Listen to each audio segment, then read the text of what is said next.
Selamat menyaksikan, semoga bermanfaat dan dukung terus channel. Kita boleh bicara kuat, kita boleh bicara hebat ketika di luar rumah.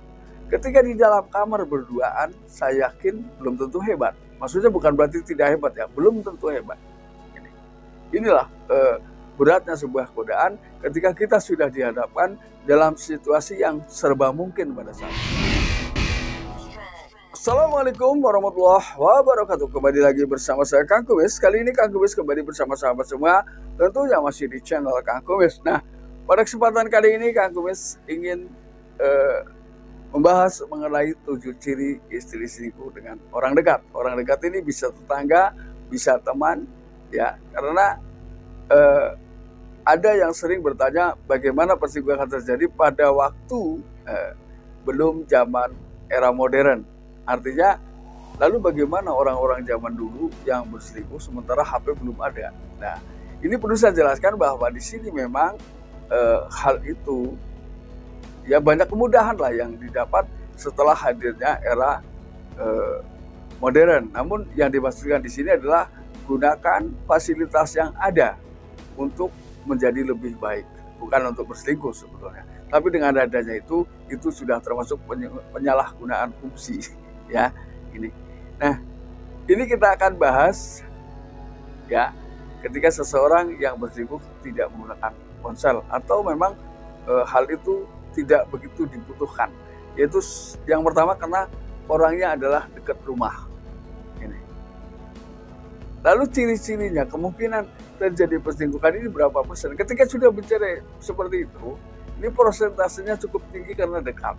Jadi kedua belah pihak ini sama-sama bisa saling mengawasi, ya. Jadi dia tahu persis keamanannya. Ini yang pertama. Lalu yang kedua, apa yang dilakukan oleh seorang istri ketika dia berselingkuh dengan orang dekat atau teman dekat atau bahkan sahabat sekalipun. Jadi dia akan mencuri jadwal rutinitas pasangan. Jadi dia tahu kalau hari ini dia pergi ke sini dari jam ini sampai jam ini. Ini dia tahu persis kesehariannya. Nah, maka dari itu untuk mengetahuinya sebetulnya ketika Anda sudah merasa bahwa curiga ada sesuatu yang kurang menyenangkan, maka nggak ada salahnya sudah berkali-kali sampaikan pulang lebih awal atau pulang mendadak bisa. Ini justru untuk keamanannya bisa lebih mudah, tapi dari sisi ketahuannya jauh lebih parah. Lalu kemudian yang ketiga, biasanya si wanita ini rela berkorban, rela memberikan materi terhadap si pria. Nah, ketika sudah bicara seperti itu, tentunya banyak hal ya yang kita bisa pahami kenapa si wanita ini rela memberikan itu. Bahkan dia rela memberikan segalanya. Lalu yang keempat, ketika sudah seperti ini biasanya sulit untuk ditinggalkan, ya. Pertama adalah ketika dia sudah mendapatkan keamanan dan kenyamanan. Jika keduanya sudah merasa nyaman, maka ini bisa berlanjut sampai kapan saja. Ya, ini. Lalu kemudian yang kelima, biasanya dia sangat-sangat pandai menjaga rahasia. Jadi dia mampu berperan bagaimana pada saat dia berada di luar rumah bersama orang lain. Artinya pada saat dia bersama si dia, lalu dia ada orang lain, bahkan ada pasangannya, dia bisa tampak seperti biasa-biasa saja.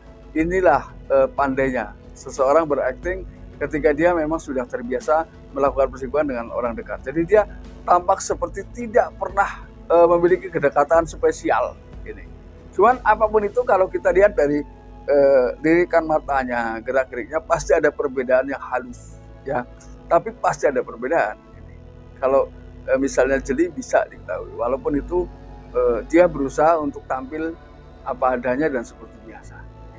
Yang keenam, biasanya orang-orang tersebut atau wanita-wanita ini mencari orang yang atau pasangan selingkuhan yang memang berusia lebih muda, lalu kemudian mungkin secara tingkatan ini biasanya dia lebih ada satu kelebihan dibanding pasangannya. Jadi si wanita ini merasakan ada satu kebahagiaan tersendiri sehingga dia rela melakukan apa saja demi si dia. Lalu kemudian yang ketujuh, biasanya dia tidak segan-segan melakukan rayuan dalam bentuk fisik. Nah, ketika sudah bicara ini, siapa sih yang tahan? Ini kita tidak munafik ketika bicara itu. Sudah sebelumnya pernah saya katakan bahwa kita boleh bicara kuat, kita boleh bicara hebat ketika di luar rumah. Ketika di dalam kamar berduaan, saya yakin belum tentu hebat. Maksudnya bukan berarti tidak hebat ya, belum tentu hebat. Inilah beratnya sebuah godaan ketika kita sudah dihadapkan dalam situasi yang serba mungkin pada saat itu. Nah, sahabat, mudah-mudahan apa yang Kang Gus sampaikan bisa bermanfaat. Dan akhir kata, salam harmonis bersama Kang Gus. Wabillahi taufik wal hidayah.